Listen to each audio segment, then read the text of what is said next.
నమస్కారం, నా పేరు Srilekha. Welcome to Caesar TV. తాజా వార్తలు విషయానికి వస్తే, తెలంగాణ మహిళలకు రేవంత్ రెడ్డి సర్కార్ శుభవార్త మీద శుభవార్తలు వినిపిస్తోంది. మహిళలను అన్ని విధాలుగా బలోపేతం చేయాలన్న లక్ష్యంతో కాంగ్రెస్ ప్రభుత్వ రకరకాల పథకాలను అమలు చేస్తోంది. ప్రభుత్వం ఏర్పాడిన 48 గంటల్లోనే మహాలక్ష్మి పేరుతో ఉచిత బస్సు ప్రయాణం పథకాన్ని ప్రారంభించారు.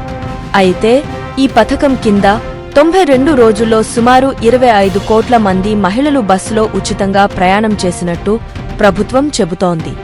అయితే ఇప్పటి వరకు సిటీ ఆర్డినరీ ఎక్స్ప్రెస్ బస్సులతో పాటు పల్లెవెలుగు ఎక్స్ప్రెస్ బస్సులోనే ఉచితంగా ప్రయాణం చేసే అవకాశం కల్పించింది ప్రభుత్వం. కాగా ఇప్పుడు మరో శుభవార్త వినిపించింది రేవంత్ సర్కార్. ప్రయాణికుల రద్దీ దృష్ట్యా టీఎస్ఆర్టీసీ కొత్తగా మెట్రో ఎలక్ట్రిక్ బస్సులను అందుబాటులోకి తీసుకొచ్చింది. ఈ మేరకు ఇవాళ ఎన్టీఆర్ మార్గ్లోని డాక్టర్ బిఆర్ అంబేద్కర్ విగ్రహం వద్ద green metro express non AC electric బస్సులను డిప్యూటీ సీఎం మల్లు భట్టి విక్రమార్క, మంత్రి పొన్నం ప్రభాకర్ ప్రారంభించారు.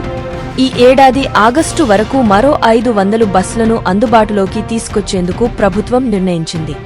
ఇందులో భాగంగా 22 మెట్రో ఎలక్ట్రిక్ బస్సులు అందుబాటులోకి వచ్చాయి. కాగా ఈ మెట్రో ఎలక్ట్రిక్ బస్సులోనూ మహిళలు ఉచితంగా ప్రయాణించవచ్చని టీఎస్ఆర్టీసీ అధికారులు స్పష్టం చేశారు. మోడర్న్ లుక్, కంఫర్టబుల్ సీటింగ్తో తొలిసారి నాన్ ఏసీ ఎలక్ట్రిక్ మెట్రో బస్సులను టీఎస్ఆర్టీసీ ప్రజల సౌకర్యార్థం అందుబాటులోకి తీసుకొచ్చిందని అధికారులు వివరించారు.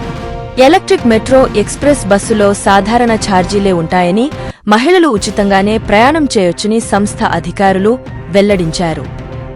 మరి ఒక తాజా వార్తలతో మీ ముందుకు మళ్లీ వస్తాను. అంతవరకు సెలవు. సిజేఆర్ టీవీని సబ్స్క్రైబ్ చేయండి. ఈ వీడియోను లైక్ చేయడం మరియు షేర్ చేయడం మర్చిపోవద్దు.